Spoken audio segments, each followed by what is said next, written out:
The hardest decision of my life that changed everything in seconds.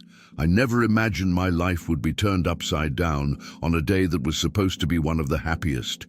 I lost my mother 7 months ago. It was still fresh. It still hurt to breathe sometimes, you know. And even with that hole in my chest, I carried on because I believed life had to go on, that I had found someone who would walk with me from now on. The engagement was arranged quickly because her family said it was best not to delay too long after the morning.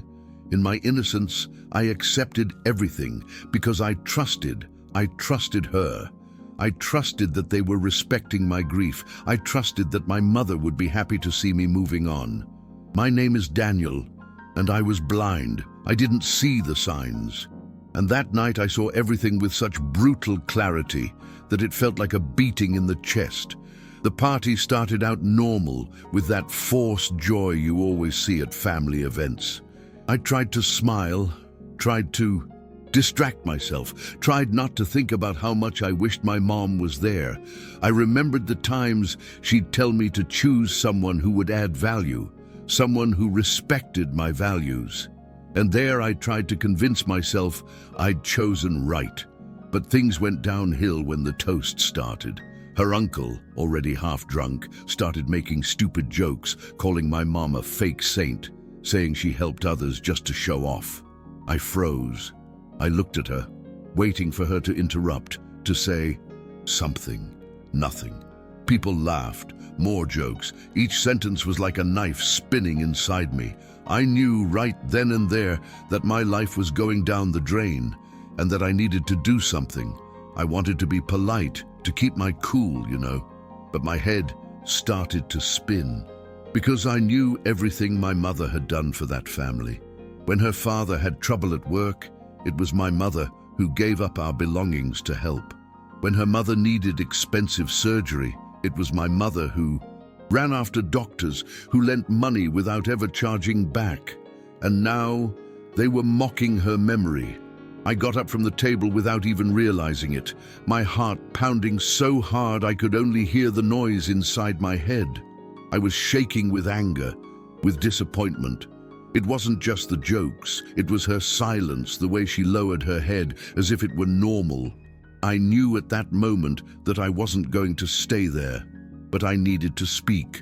I needed them to hear. I walked to the front of the crowd and grabbed the microphone, my hands sweating so much I could barely hold it. I hadn't prepared a speech, I just spoke. I said my mother wasn't there to defend herself, but I was, and that I wouldn't stand for anyone spitting on her story, much less people she'd helped. I said marriage wasn't just about getting beautiful people together for a photo, it was about respect. It was about character. I don't even remember what I'd said. All I know is that when I finished, the room was silent. You could even hear the air conditioning. I looked at my fiancée, or ex-fiancée, and told her that was the end of it. I saw the shock on her face, heard people whispering, but I only felt a strange relief, as if for the first time in months, I was truly breathing. After I dropped the microphone, I didn't wait for anyone to convince me otherwise. I didn't want to hear excuses or whining, much less promises of change. I knew that if I stayed there, they'd try to break me. So I left. I left alone, leaving everything behind. The party, the guests, the decorations I'd helped pay for, the expensive rings. None of it meant anything to me anymore. All I could think about was my mother, her face, how proud she must have been of me in that moment. And at the same time, it was like a truck had run over me. I felt strong and broken at the same time. I don't think I've ever cried as much as I did on that drive home. That night, I didn't sleep. I sat in the living room, staring at photos of my mother, remembering every piece of advice she'd given me that I'd ignored while trying to maintain a relationship that had long since shown signs of decay. I remembered the times she'd say, "Pay attention to how people treat those who can't reciprocate." And I'd pretend not to notice her family's comments, the jokes, the disguised contempt. I always brushed it off, thinking everything would change after marriage. But then I understood that respect isn't negotiable. You either have it or you and don't. And I almost sold my mother's memory for a life of pretense. The next day was a flood of messages, people trying to understand, people pretending they didn't know anything. And she sent me crying messages, saying I'd overreacted, that it was just a bad joke, that everyone had had too much to drink.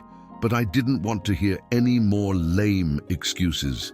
I'd spent years watching my mother being humiliated behind her back without her knowing, enduring jokes about being a single mother, about having to work hard to raise me without anyone's help.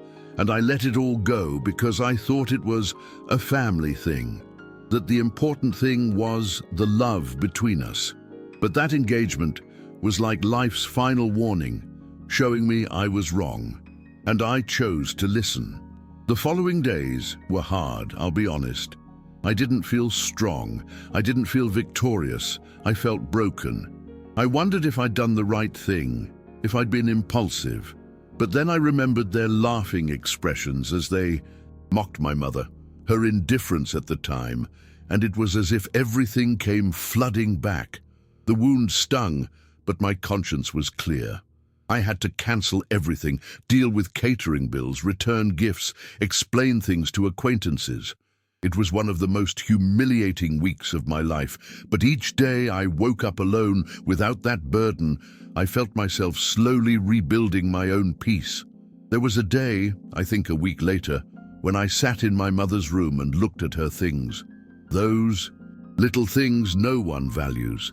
Her favorite mug, the perfume she wore, the notebook where she wrote everything down.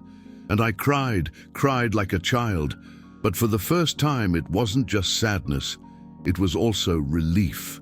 I knew I hadn't let anyone step on her, that I had done what she taught me my whole life, not to bow down to people without character.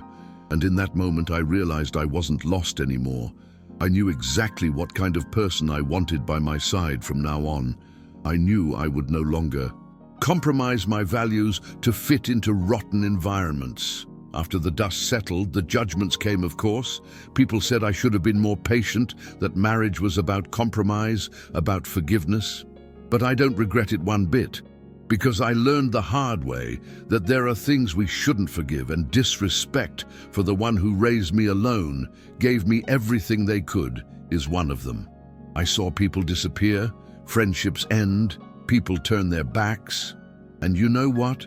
Better this way, better alone than surrounded by people who think it's okay to step on those who are no longer there to defend themselves. Over time, I began to see that I lost nothing that night. I freed myself. I freed myself from living a lie.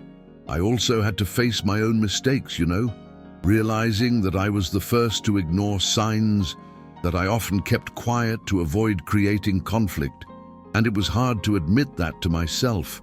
I thought I was being mature, that I was avoiding fights, when in reality I was just being a coward. My mother taught me to be firm, but I was being weak out of fear of being alone. The penny dropped when I realized that being with someone who belittles you or allows you to be belittled is the worst loneliness there is.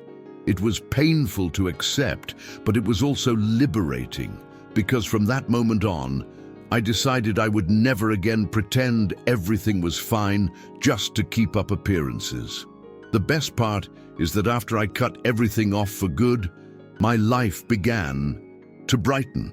I reconnected with old friends, people I distanced myself from because she didn't like them. I went back to doing the things I enjoyed, taking care of my health, and pursuing my hobbies. It took time, of course.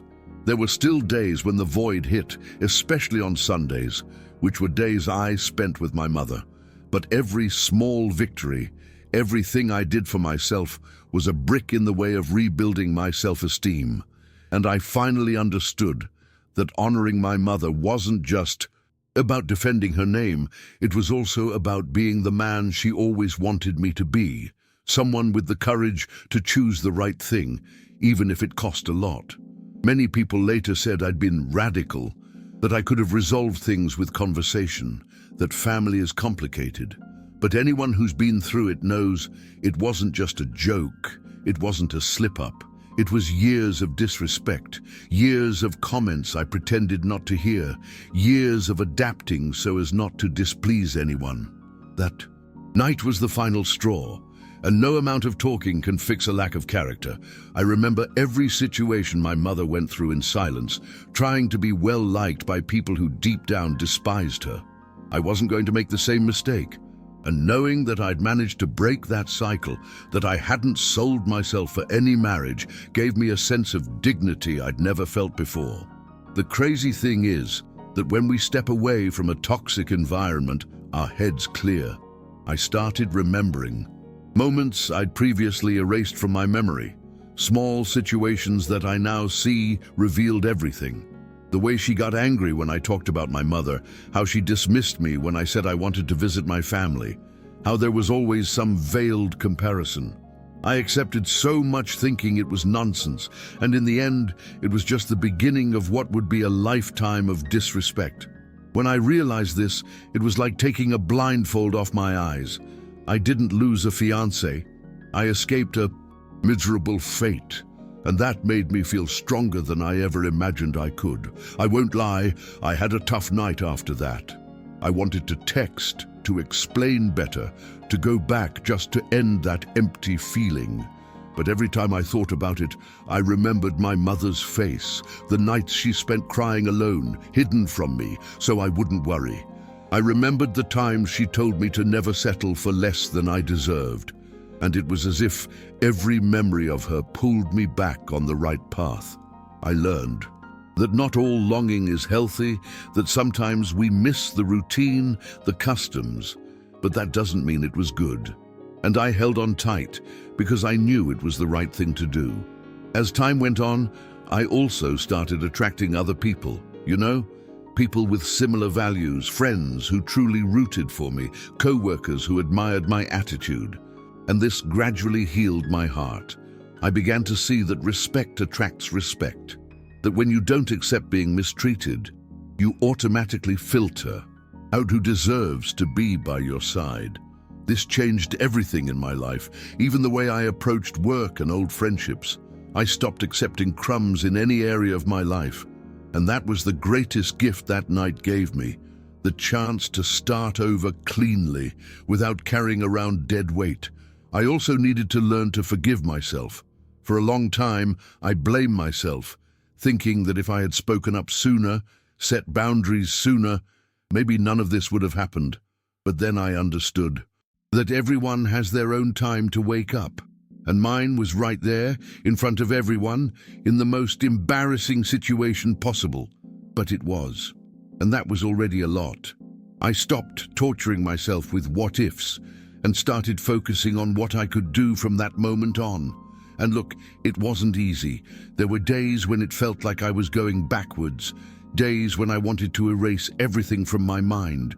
But deep down, I knew I had made the right choice, and that kept me going.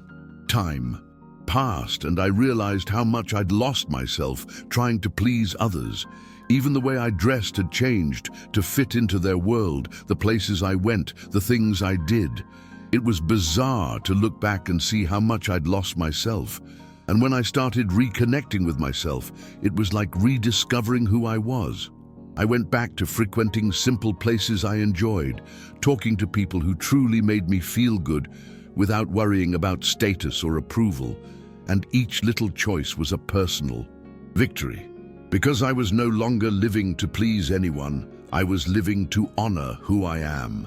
And most importantly, to honor everything my mother did for me. After a while, I summoned the courage to do something I'd been putting off. I went to visit my mother's grave and told her everything. I sat there on the ground alone and recounted every detail of that night, everything I'd been holding back for years. I cried, laughed, remembering her, and promised that from then on, I would never again allow anyone to make me forget my origins, my worth. I can't explain it, but it was as if a ton of weight had been lifted off my shoulders. I left that cemetery feeling lighter, with a peace I hadn't felt since the day she died. It was as if I had finally honored her memory in the truest way possible. Today, I look back and feel no regret. Was it painful? Yes. Did it knock me off my feet? Definitely. But it also rebuilt me, strengthened me in a way I never imagined possible. I see people living in fake relationships, stifling who they are just to maintain appearances, and I thank God every day for having the courage to leave them. I know my mother would be proud of me, and more than that, I'm finally proud of myself, because I understood that respect is non-negotiable, that love without respect is worthless, and that dignity is priceless. This was, without a doubt, the biggest turning point in my life. I know many people think getting over something means forgetting, but I've learned that's not the case. There are days when I still remember that night and feel anger, sadness, and wish I had reacted sooner. But the difference is that today, that memory no longer paralyzes me. It drives me. Whenever I find myself accepting less than I deserve, whether at work, with friends, or in any situation, I remember that party, that microphone in my hand, the choice I made not to keep quiet. And that gives me strength, because I know that if I could get up after that, I can face anything. I'm no longer the guy who bows his head to please others. And perhaps the greatest lesson I learned from all this is that we need to listen to ourselves. I spent years ignoring my own discomfort, trying to cover the situation with a sieve. And it was only when everything exploded that I understood how much I betrayed myself. Today, any sign of disrespect, any bad feeling in my chest, I take seriously. I learned to listen to myself, to prioritize myself, and that changed everything. Because when we respect ourselves, the world notices, the right people stay, the wrong ones disappear, and life goes on much more smoothly. I'm not ashamed of my story. Quite the opposite. I tell it with pride, because it reminded me of the man I want to be. And who knows, by sharing it here, I might also help someone open their eyes before it's too late. Today, I understand that that day was a turning point in my life. It wasn't just the end of an engagement. It was the end of a phase where I lived to please, to be accepted, to fit into places that weren't meant for me. It was there that I decided I would never again accept being in environments where I had to diminish my story to fit into someone else's life. My mother raised me to be a respectable man, and I almost threw it all away, trying to belong to a family that spit on what she represented. But I managed to see myself in time. I managed to remember who I was, and that saved me from an unhappy life.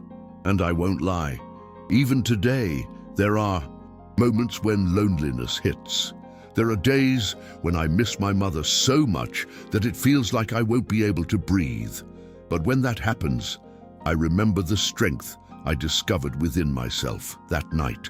I remember that I was able to stand up for myself, to face the odds, to face everyone and do what was right.